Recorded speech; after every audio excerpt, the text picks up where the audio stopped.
What's going on, guys? Welcome back to the channel. Jerry here again with another epic video. Today, guys, I thought we'd talk about. I haven't seen any of the other my colleagues, you YouTubers, talking about Silent Graveyard, so I thought I would discuss this one card for you guys today and why I think you should, either put it in the main deck or have it at least in the side deck, if nothing else. And I'm going to go through that here in this entire video. If you guys are new, definitely consider like, following, and subscribing to the channel. Would greatly appreciate it. We're on the road to 1,000 subscribers, guys, and we could definitely use your support. And we'll be doing an awesome, insane giveaway over $700 worth of Yu-Gi-Oh cards and 3 seal booster boxes once we hit 1,000 subscribers. So please consider subscribing. So the reason I think you guys should get the card, so let's go through and read what it does if you haven't already read that while I was doing the intro. So basically what it does, you discard one card, effects that activate in the graveyard this turn are negated. So meaning you can use this on your turn, your opponent's turn if you set it face down, if you went first or something like that. So basically what it does is it kills all of the meta decks, most of all the meta decks. From now, like really the rest of the year and even going into next year, like Tier Element's dead. None of their effects are going to be able to trigger, so they're not going to be able to fusion summon from the graveyard. They're not going to be able to trigger any of the Ishizu cards. They're not going to be able to trigger any of the trap cards.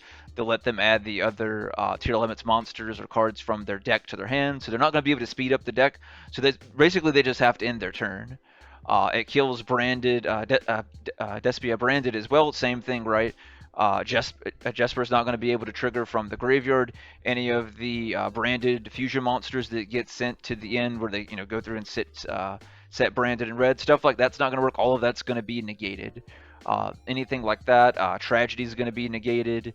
Anything like that, also to go along with the Bistic cards, I think is how you pronounce it. It would negate all of them as well, and a lot of people are mixing them with the branded Despia, so you're definitely going to need these in here, especially once this comes out. If you guys didn't see the video I posted yesterday, I'd consider checking that out, where I go through and actually play this deck, and it's very insane, guys. They had I had to play through 4 interruptions they had, which were really four pretty good interruptions too at that. So consider checking that video if you haven't already seen it. Another obviously one is Eldritch. This straight up kills Eldritch because now they can't resolve any of their trap cards. So basically the deck is dead. Eldritch is dead. At that point, then they just have to pass. When they go to resolve all their effects at the end of your turn, bam, none of them work. So they're gonna have to go ahead and pass.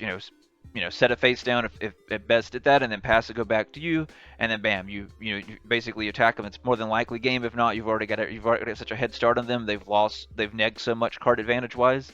It's already game. They're probably going to go ahead and scoop, or you're just going to OTK them. Prank Kids as well. Not a lot of people are playing 2 Prank Kids right now, but I figured I'd throw them in because it's been a very popular deck, and I've topped at many YCS events and won YCS events in the past. So I figured I'd still bring that up. Right, it kills Prank Kids, it kills Shaddolls, and more as well too, guys. So that's why I think you should consider putting it. It's only a there we go. It's only a 25-cent card right now. It's insane. Also, it kills other cards like DPE, right? So if you're having issues with getting rid of DPE, you activate this when DPE goes to the graveyard because it's a quick play spell card. So you can play it as soon as DPE hits the graveyard. If you want to wait to then, bam, they go to trigger DPE. You activate Silent Graveyard, discard the card from your hand, and it negates DPE. So DPE will not come back during your opponent's turn. It also negates cards that trigger in the graveyard too, like spell and trap cards like we talked about, the Outledge and the branded stuff and the Visted as well. Cards like Titan Decider that cycles back in as well after you special summon from the extra deck. Your opponent can recycle that too. It's a reoccurring card that's constantly, so that'll keep them from resetting that. Lost Wind's another big one too. A lot of people are playing Lost Wind right now, and Breakthrough Skill as well too. Those are very popular cards that are going around and being played a lot. Plus, once you get the Ishizu cards, these cards are going to be played even more, guys. So if you're not playing Silent Graveyard, you're not going to have any way to counter this, and they're just going to overrun you with the negates, and you're not going to be able to play. So I don't understand why people aren't playing this card or not talking about the card more often. And then we already talked about the Eldritch Trap cards that it destroys. There's also going to be a new card too that's just like this, but maybe this even kind of better because it makes your opponent lose 2 turns. I don't know if it's been confirmed for us to get it here in the TCG yet, which is why I've not put it in my deck quite just yet. I know obviously it's confirmed for the OCG, but I don't think it's been confirmed for us yet. If you guys see, it's the Gravekeeper's Engraving. What this does at the start of main phase 1, apply the effects to both players until the end of your opponent's turn. So you can choose from they cannot activate card effects in the graveyard, they cannot banish cards from the graveyard, they cannot special monsters from the graveyard.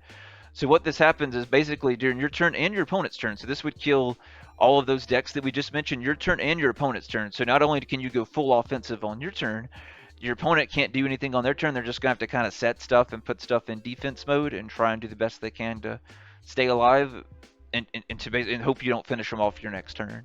So this is basically a game-ending card, and it kills most of the entire meta that's out. So next year the meta should be changing if we get access to this card here in the TCG.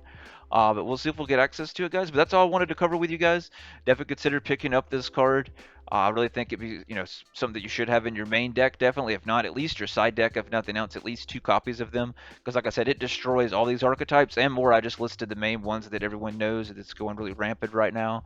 And that's going to be used, for the next 6 to 7 months. But that's going to do it for this video, guys. You guys made it to the end of the video. I definitely appreciate your support. Please like the video. It really does help a lot with us being a smaller channel. Please consider subscribing as well, too. We definitely could use the support. And I appreciate you guys' love and support. And that'll do it for this one, and I'll see you in the next one.